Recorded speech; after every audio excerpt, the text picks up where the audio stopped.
Hi, today is February 1st, 2025. This is what my rug looks like. Here are my poems for the day. The first one is poem number 172 for the year, Rug. I know a rug, and his name is Doug, and Doug is a perfectly normal rug, except that Doug has this one great fear. One day Doug whispered it in my ear. Keep me away from dancers, pleaded Doug. I hear they like to cut a rug. Poem number 173, Smug.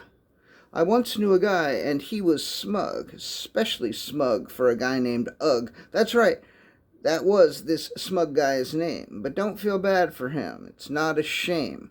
When somebody says, there's Ugg, you can turn and run, and hopefully avoid that smug son of a bitch.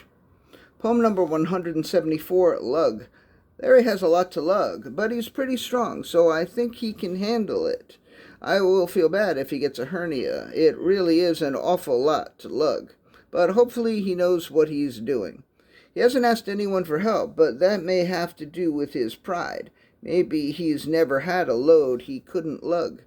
If he does get a hernia, there's a lesson to be learned. Swallow your pride and ask for help if you've got a ridiculous amount to lug. Poem number 175, Doug.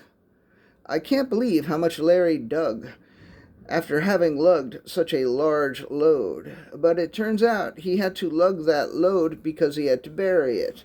And before he could bury it, he had to dig a hole. But now the hole is dug, so Larry can bury his load. Fuck me, I hope that load isn't a corpse.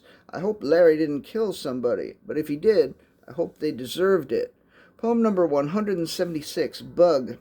Sometimes something will really bug me. Like the other day, I saw Larry bury something in the park. I haven't been able to sleep because I keep wondering what it was that Larry buried. I'm tempted to dig it up, but what if it's something awful like Mary's corpse? I've been telling Larry for years that he should end things with Mary, but I didn't mean that he should end Mary. I think I'm going to have to dig up that load, otherwise it might bug me for the rest of my life.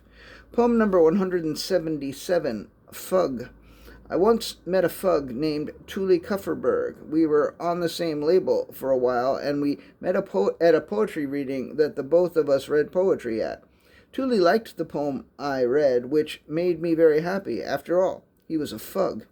Then I met another fug named Ed Sanders. We weren't on the same label, but we were both part of a 4-person group reading of Allen Ginsberg's Howl.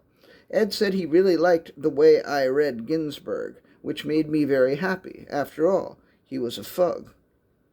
He still is. Tuli's not with us, but Ed is still alive.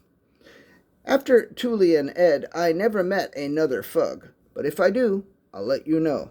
And the last poem of the day, poem number 178, Jug.